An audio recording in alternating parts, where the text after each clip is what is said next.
Hello, everyone. And you know what I like? Harry Potter. Now, yes, I'm not the biggest Harry Potter fan. I have seen the movies, I have not read the books.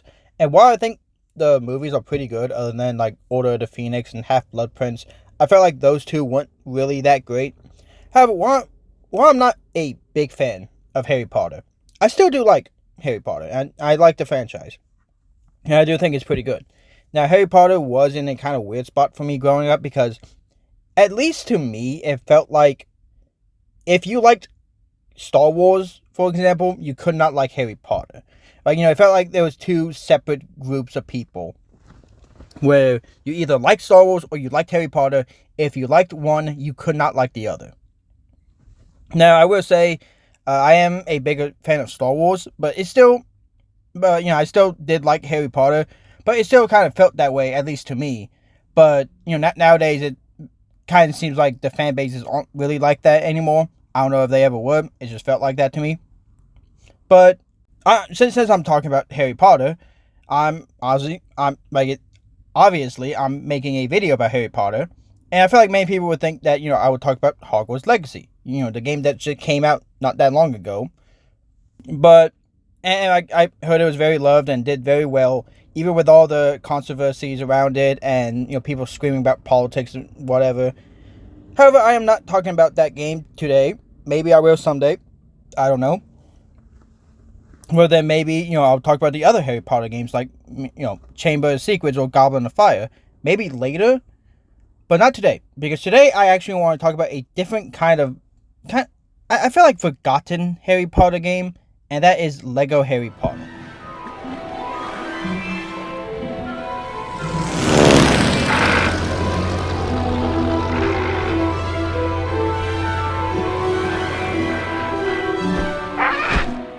Now, Lego games are, in my opinion, normally not that great. I feel like they are like maybe one or two Lego games that are actually pretty great, while most of them are kind of boring or lame, which I get that Lego games are honestly more than anything, they are kids games.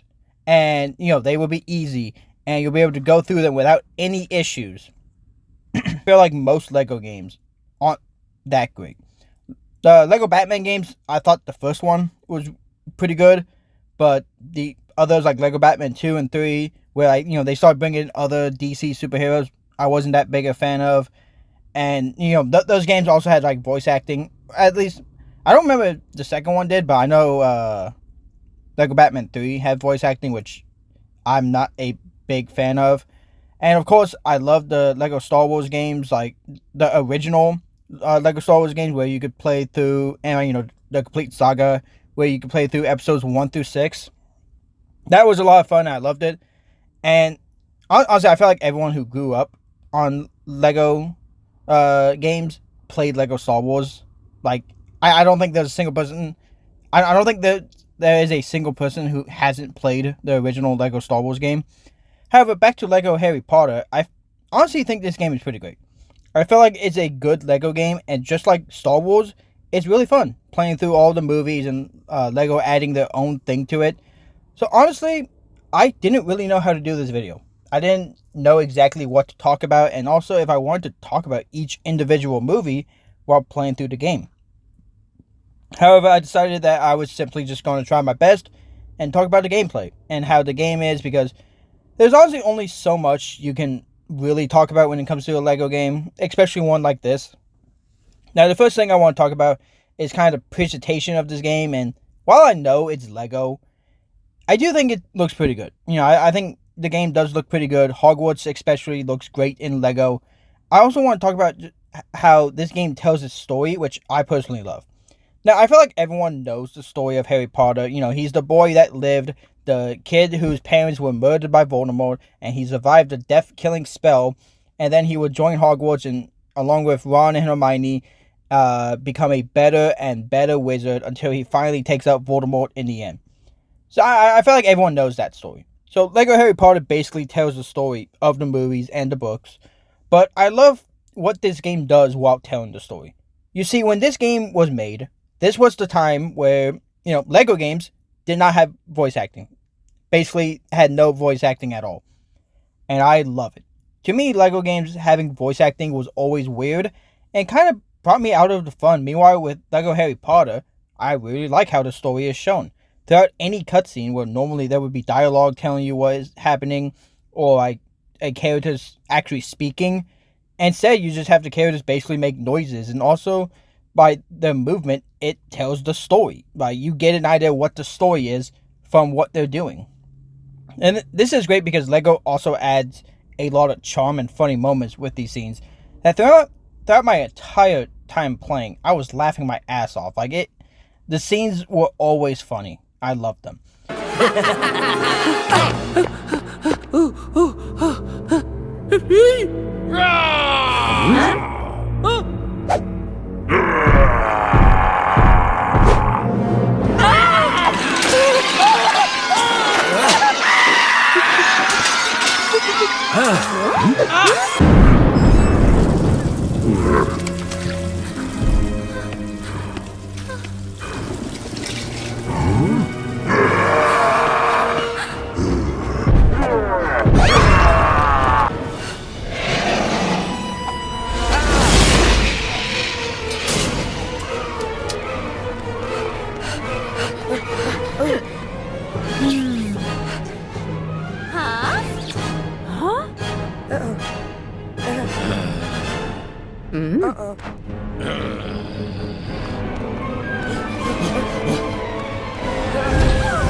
Also, why is there an American flag in a game about a franchise that is set in the UK?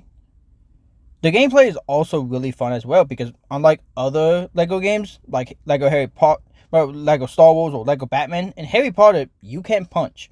This is a franchise about magic and people using magic, so in order to do anything, you have to use magic, and it is pretty fun, honestly. There are especially more puzzles in this game that honestly require some thinking in order to actually solve, since you're using magic. You're using magic to solve them, and it makes the gameplay pretty fun. Also, as you play through the game and go through each year, you will learn more spells and also how to create potions so you can become a better wizard. Also, certain characters have like special abilities, like some of them are super strong, but characters like Ron Weasley, he has his pet mouse. Hermione has her cat, and you can use them to go through pipes and get to places where a person cannot. You can also lock onto like targets and shoot magic once you release the X button, and it feels like Deadeye from Red Dead Redemption a little, in my opinion. You also get the chance to ride around on a broomstick, and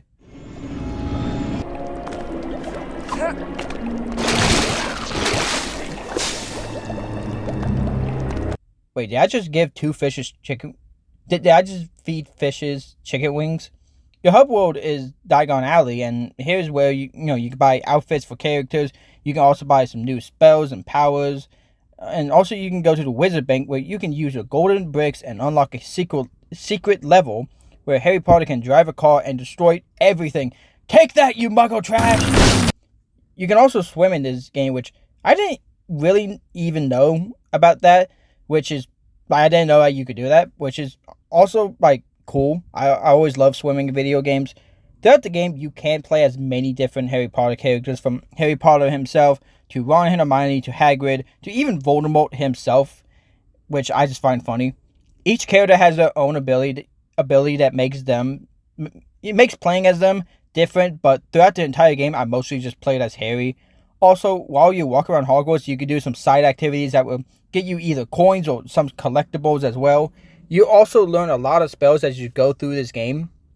Right, you learn spells like Expelliarmus, Expecto Patronum, and Wingardium Leviosa, which is, in my opinion, the most useful spell that you would be using throughout the entire game. At least it was for me. The last thing I want to talk about are the boss battles in this game, which there are a lot of boss battles in this game, and I feel like they are very hit or miss, mostly miss, in my opinion. I wouldn't say any of them are great or even good, but they aren't terrible. They aren't terrible where I roll in my eyes like crazy. Then you have to keep in mind, these games are basically kid games. LEGO games are basically kids games, so the bosses won't be extremely hard. And if you die against them, really nothing happens other than you lose some coins, which is the case for like any Lego game. So that's honestly all I can think of talking about for this game. I don't think there's really anything else. So I hope you all enjoyed. Now, if you guys want me to, I can talk about the other Harry Potter games like Chamber of Secrets, Goblet of Fire, the Deathly Hallow games, which I remember like quite enjoying. Both Chamber of Secrets and Deathly Hallows Part 1. I remember enjoying those games. Goblet of Fire, I didn't really think it was that great, and Deathly Hallows Part 2, I didn't finish. But you guys want me to talk about, those games and, the other Harry Potter tie-in movie games, I wouldn't mind doing that. Just let me know. And I might talk about Hogwarts Legacy someday. I don't know, but I hope you enjoyed this video, and I'll see you guys all next time. This is me after I finish editing this video and everything. As I was in the process of making this video, the actor who played Dumbledore in the Harry Potter movies, Michael Gambon, I think that's how you pronounce his last name. He like as I was in the process of making this video, the actor who played Dumbledore, he died. And I just wanted to give like a kind of quick like things to say, and I hope like thoughts and prayers to his family. And it's sad that he's dead. I didn't really follow his work that much, but I thought he was great as Dumbledore.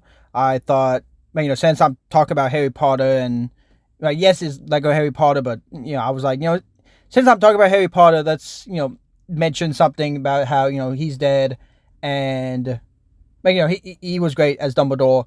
I also know the actor of Hagrid died as well.